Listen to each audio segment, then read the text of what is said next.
Hi, I'm an 18-year-old female seeking advice on an incident that happened between me and my family, which consists of my mom, dad, and my older brother, who we'll call Brad. I'll begin with some background for a little context.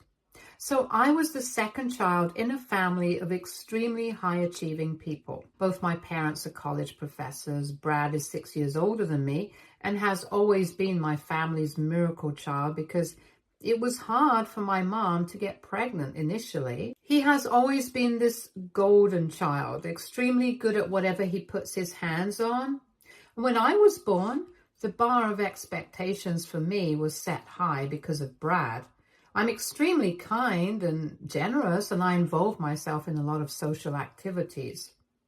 I am not a top scorer or an exceptional athlete, but one thing I know about myself is that I am a good artist. Art has always intrigued me, and that's what I've pursued since a very young age. It was hard for my family to understand that having different interests didn't make me less capable. So according to them, I have been the failure child.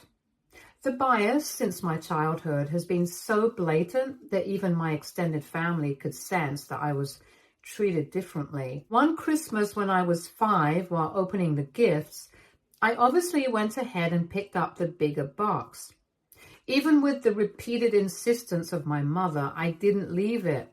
So my dad decided to snatch the box from me in front of everyone. I began to cry and they tried to shush me with a smaller gift and then handed the bigger box to Brad. He got a telescope, whereas I was given a dress, which I had like 100 of at that point. The next day, my grandparents sent me a dollhouse, realizing what had gone down, and from that day on, they've been my rock. My brother had just passed high school when I turned 13. He got into a good college, and my parents also decided to move us all to a better house in a suburb and extremely posh location. I wasn't very excited about the move because that meant my grandparents would be even further away. Anyway, I had no say in it, so I went along. My parents had saved a good amount of their income for Brad's education, and the new house was taken on a loan. Brad and I didn't have a sour relationship or relationship at all, but I still decided to gift him a watch with my saved pocket money as a congratulatory gift. He saw the watch and smiled, only for my dad to intervene and take it away because he had gifted Brad a branded one.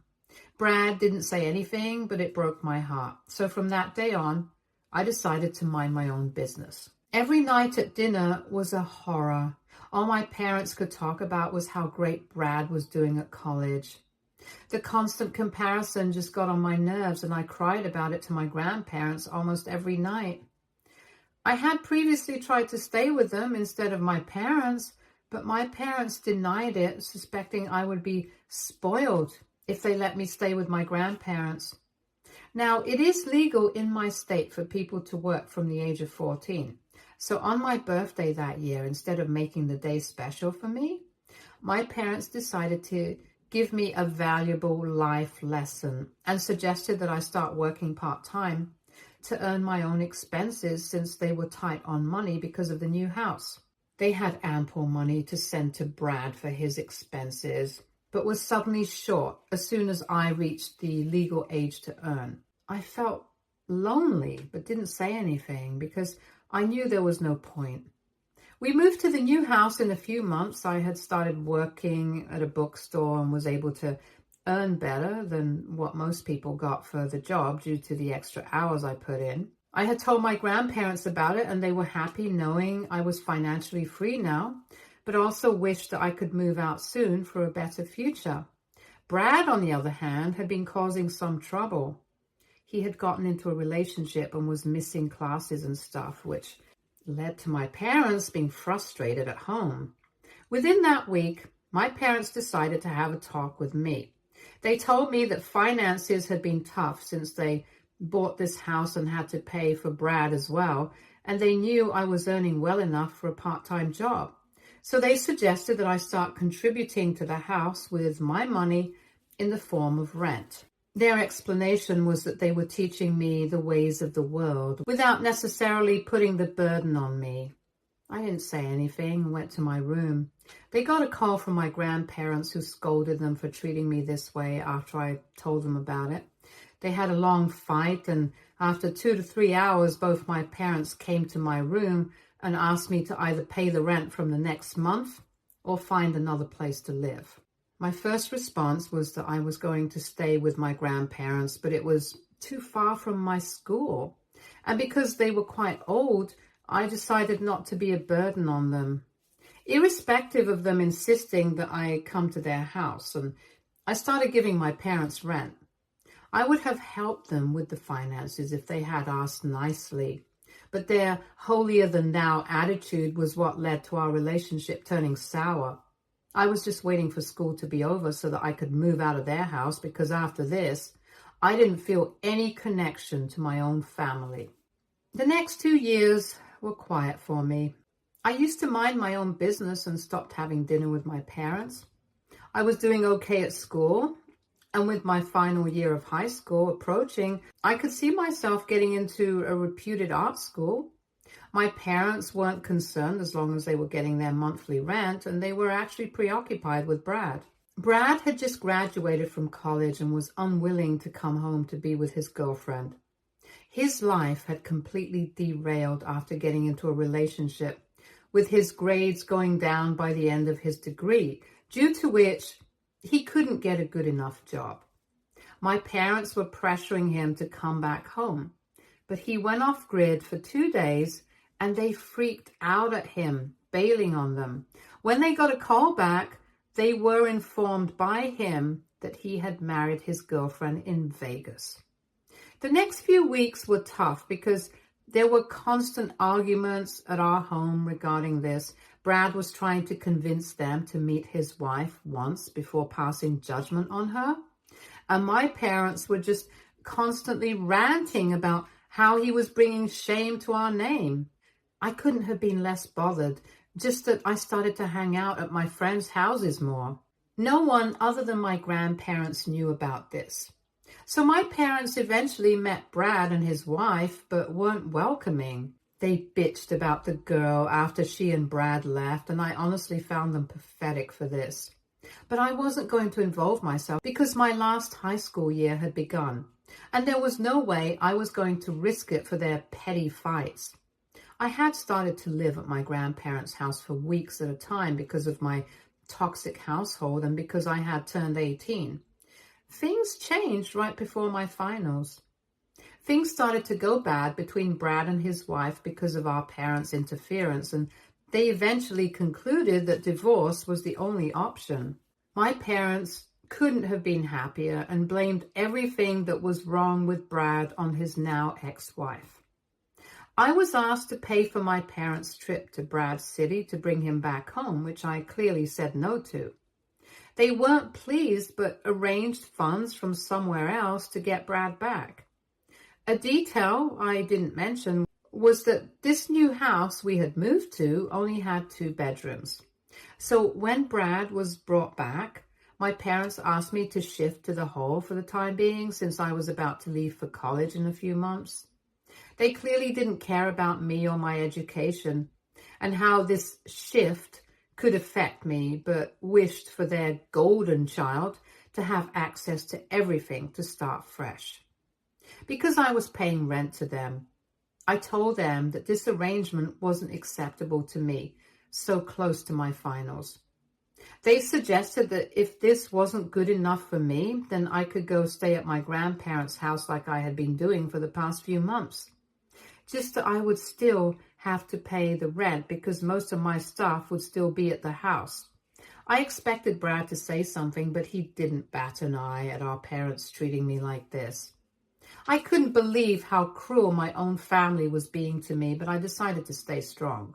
I went straight to my room, packed all the stuff I needed, and called a cab to leave their house. While leaving, I asked them to do whatever they wanted with the stuff I left because I wasn't going to pay a single penny to help their poor selves and fund their child who couldn't do anything in his life. I had already called an Uber, so I stormed out. I called my grandparents on the way and explained everything to them and how I was coming to their house. They welcomed me with open arms and provided me with a safe space. They had gotten calls from my dad asking if I was there so that they could come there to ridicule me after I humiliated them. But my grandparents lied about me not being there and asked my parents not to bother them. The next morning, I saw I had gotten a few calls from them, but over the week, the number of calls started to decrease, meaning that they didn't really care if I was doing okay. So in reciprocation, I went no contact with them. I studied hard for my finals and passed with good grades. I had also applied to colleges and was awaiting the results. One day when I came back home to my grandparents' house, I was surprised to find my parents sitting there waiting for me. As soon as they saw me, my mom started to cry, and my dad, in an angry yet sad voice, began to berate me and called me the worst daughter ever because I abandoned them in their time of need and didn't help them financially when I could have.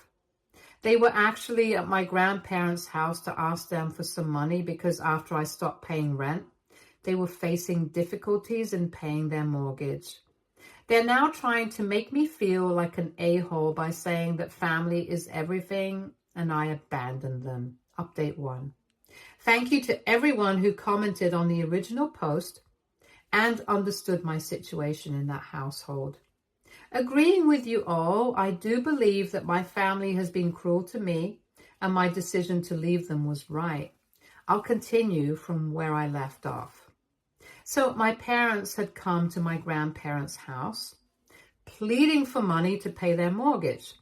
My grandparents were willing to listen to them, but decided against it after they saw my parents blaming me for everything.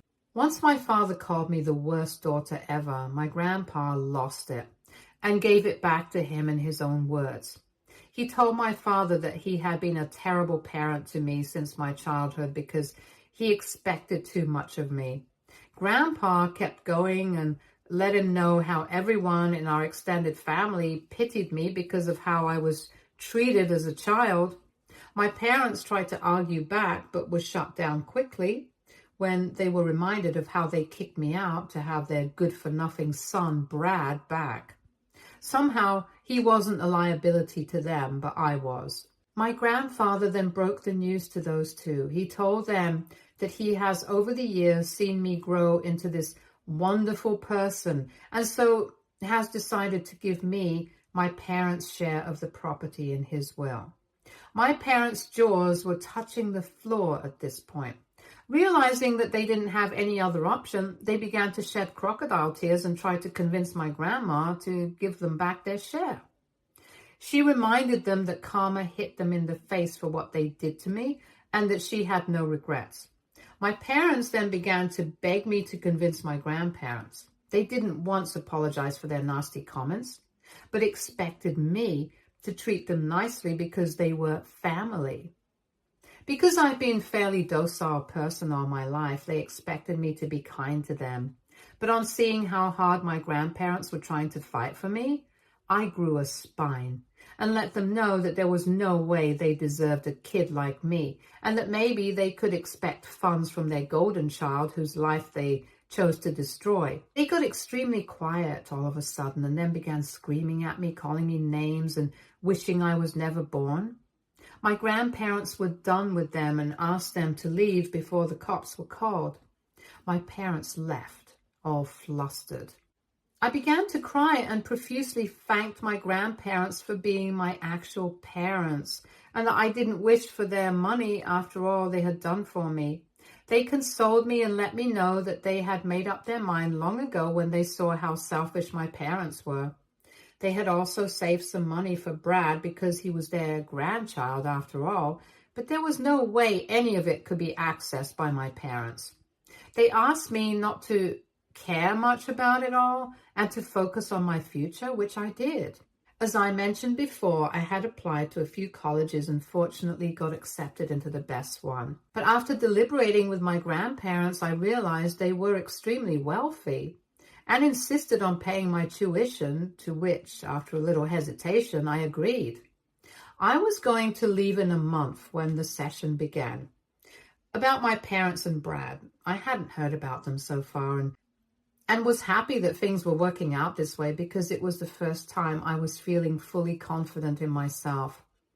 I was glad I had chosen to cut contact with them because no matter who it is, toxic people do make your lives miserable. Update 2. I thought the drama was over, but I was way off on that assumption. Since the last update, which was a week ago, I hadn't really heard from my family until one day I received an email from Brad. He mentioned in the email that he didn't have my number and wished to meet me once to talk. At first, I was a bit hesitant because honestly, we never really had a relationship. But then I brushed aside my worries and reminded myself that I had my grandparents with me. I replied affirmatively to the email and we decided to meet for lunch at a local cafe. I had reached the location before Brad and was contemplating my decision to meet him. I chickened out and was about to leave when he showed up. He was looking pretty tired and had grown stubble. It clearly looked like he wasn't doing okay. The first few minutes were a bit awkward, but I decided to initiate the conversation, and then he began talking. And boy, did I get some tea. So he told me that the house was a mess since my parents found out that we weren't getting anything from our grandparents. For the first few days, the blame was on me, and then it shifted to them, fighting each other.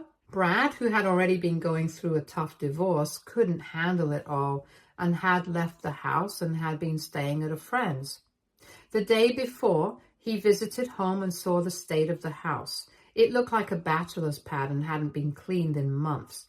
Both the parents weren't at their jobs but sitting inside the home engaging in day drinking.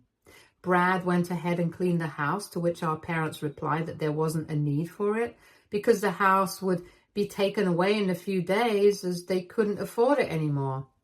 I felt extremely awkward hearing all of this and didn't know how to respond because I had been in situations worse than this because of my parents and sometimes Brad. And there was no one other than my grandparents to console me. But I didn't wish to sound unsympathetic, so I nodded. Brad thought that I was sympathizing with him and kept talking, leading to him discussing his personal life. He told me that he had gone to meet his ex-wife secretly a few months back and they ended up in the same hotel room.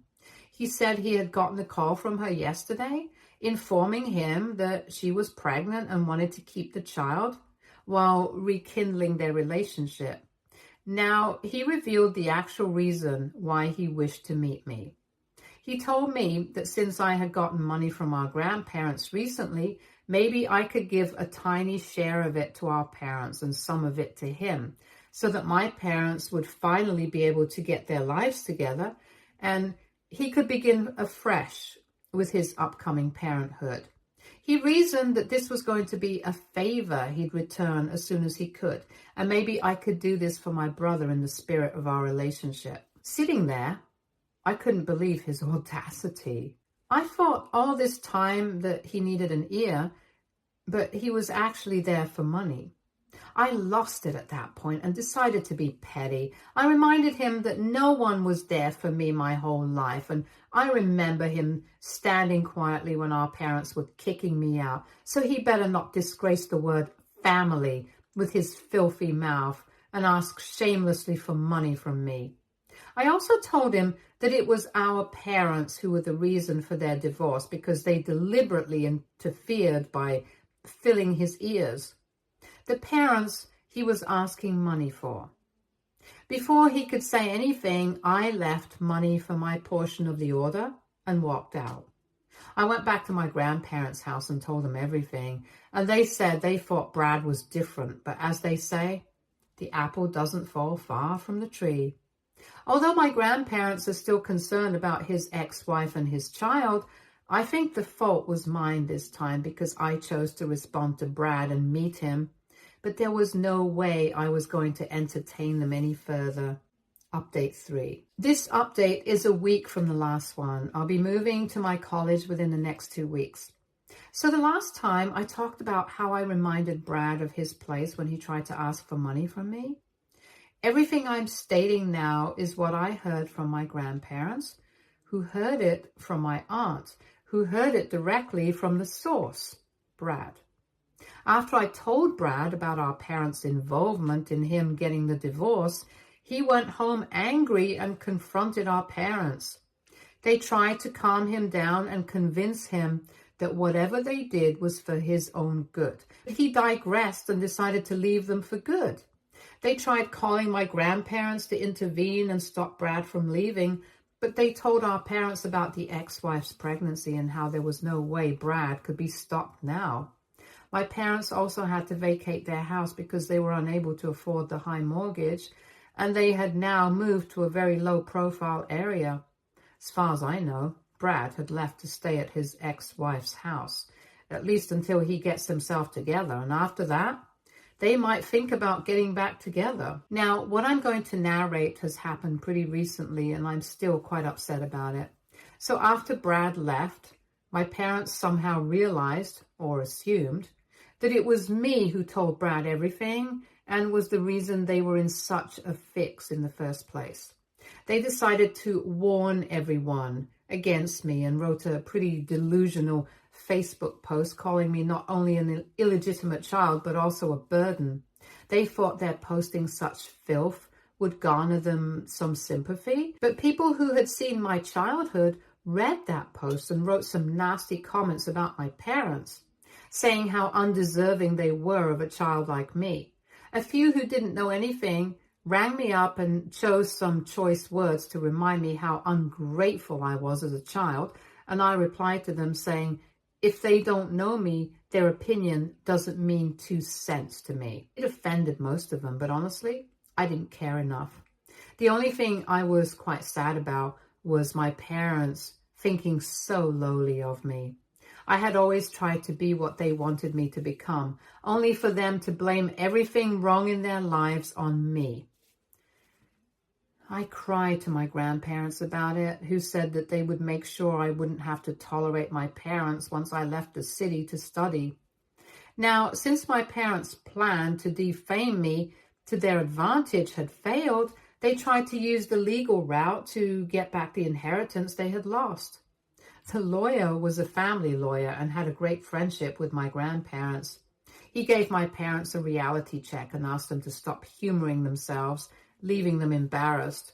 Then he told my grandpa about it, who narrated the incident to us as a funny story. I don't think my parents' shenanigans are going to stop, but I hope things don't get any worse for me, at least until I leave. After I leave, I will officially be done with them, and none of it would be my business, which, to be honest, is a pretty exciting prospect at this point. Update 4. So I'm writing this update after a month. I'm now living in the dorm of my college and having an excellent time adjusting to this new life away from the toxicity. I have still been in constant touch with my grandparents, which is why I'm able to write this update. Before I begin, I'd like to answer a question that was being asked a lot. A lot of the comments mentioned that my parents are professors and wondered how it was possible for them to run out of money to pay the mortgage. I think people have underestimated how bad their financial planning was. The new house we moved to was extremely costly, way beyond what our parents earned. They thought they'd be able to pay through their savings, but were way off in their calculations. And that's why they were facing such a financial crisis now. Now, about the situation with my parents, they have been bad-mouthing me to anyone and everyone, but most people have not been taking them seriously after their Facebook post. Brad, on the other hand, lived with his ex-wife for like 2 weeks and came back to our hometown in hopes of better opportunities. He had taken some money from his ex-wife and was searching for places to live because he didn't wish to go back home to my parents. My grandparents offered him their place to stay until he found a job, and he accepted. And when they asked him about his future plans, he told them that he still plans to get back with his ex-wife for the sake of their family. Our parents tried to get in touch with him, but he outright asked them to get their act together before they tried to be a part of his life.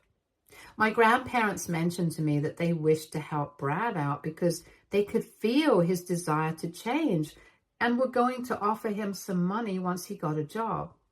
I didn't give any opinions, but trusted my grandparents for their best judgment. A few days later, I came back to my grandparents' house to collect some stuff I didn't take in the first go. I also gifted them a painting I made, which they forcefully paid me for as a token for my first sale as an artist. I thanked them and got a bit emotional, remembering how my parents used to ask for money from me when I was just a child. My grandfather, on hearing this, mentioned how he found my parents taking rent from me absurd in the first place because they didn't have any expenses other than groceries. I asked him what he was talking about, and he told me that he had set up a fund for my and Brad's education since middle school, and that was what paid for most of our school and Brad's college expenses, with my parents having full control over it.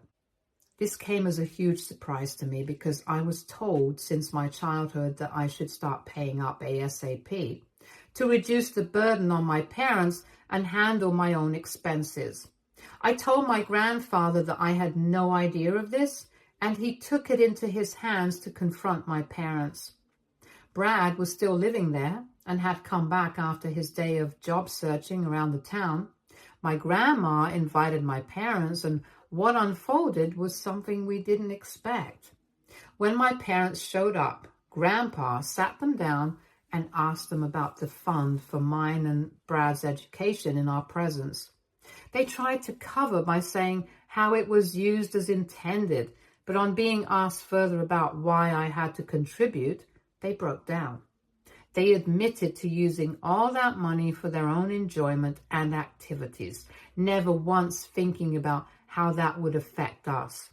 I couldn't believe how my own parents could be this selfish. After listening to everything they had to say, I made it very clear that I wanted nothing to do with them. Even if I ever, which is not a huge possibility at this moment, decide to have a relationship with them in the future, it will be on my terms.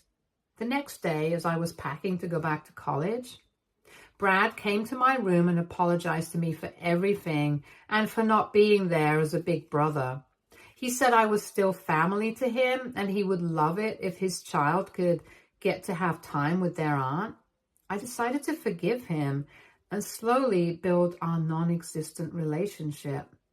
My grandparents were happy that we were trying to patch things up, and honestly, if my grandparents weren't there for me, I don't know where I would have been by now. So, I have decided to dedicate my first professional painting collection to them. Stay tuned for more stories from Argo